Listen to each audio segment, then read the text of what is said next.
In Montreal, it was a rough and early wake-up call today for pro-Palestinian protesters camping at Montreal's Victoria Square. Police in riot gear marched through the downtown park early this morning. They removed the tents and told protesters to go home. CBC's Tricia Kindleman joins us with more on this. So, Tricia, we just heard from Montreal's mayor. What more did she have to say? Well, Jacqueline, she said that today's police action was not a light decision. They had a lot of consultation with municipalities and the law enforcement members involved, and they decided that it was the right move to make. We know that it began around 5 o'clock this morning. There was only about 15 protesters that were in the camp at the time. They were cleared out, and then they were allowed back in to grab some things that they may have left behind. We know that there was one arrest made, but it was unrelated to this circumstance. It was a previous unrelated situation that led to that. So we know that Montreal's mayor, Ville-Marie has said that in addition to a lot of thought and conversation going into this, she said that it was a delicate operation. They were able to handle with no incident, though, and that really, she said, it was motivated by creating a safe space for all Montrealers in a public space. Here's a bit more on that. It's important for me to remind everybody that the right to demonstrate is a fundamental right protected by the charters, and we will always defend it. But a demonstration cannot permanently occupy a public site.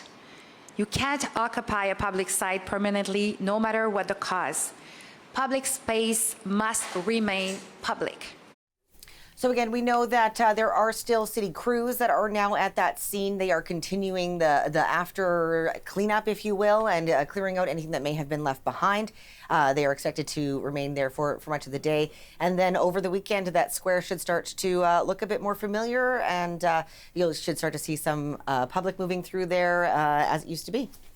Tricia, there are other encampments in Quebec that are still happening and elsewhere in the country. But what is the latest with those? Yeah, so we're actually seeing a lot of movement today at those various encampments. So I guess we'll start with the one that's at McGill University.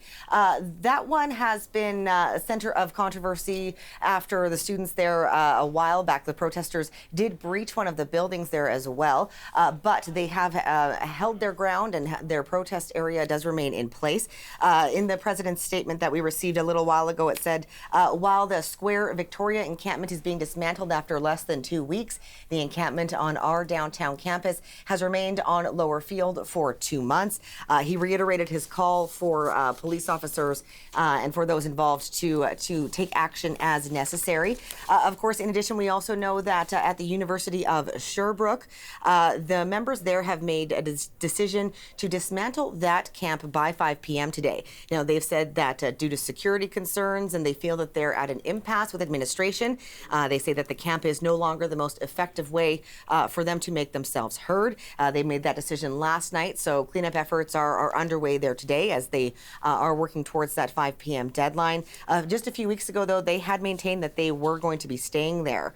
Meanwhile, we should mention at McGill University, in addition to that statement we saw from them, Montreal Fire Services had paid them a visit yesterday just to do a bit of a regular inspection.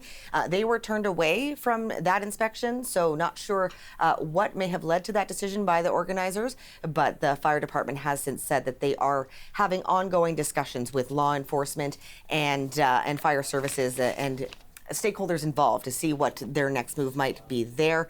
And then lastly, at Western University, we have also heard that the protesters there have said that they have no plans to pack up the encampment by the weekend, despite an ultimatum that was presented to them by the university president. The president there had said that they've had no conversation among the group, and they feel like, or the students rather, feel like the university is not working with them at all. So it sounds like they may be at a bit of a stalemate there. Such a variety of outcomes to these different situations, Jacqueline, as I'm sure there'll continue to be more reaction to the Montreal move today and to the other ones that are still there. So we'll continue to keep our eye on these encampments in other areas throughout the day. Okay, thanks so much, Tricia. That's the CBC's Tricia Kindleman.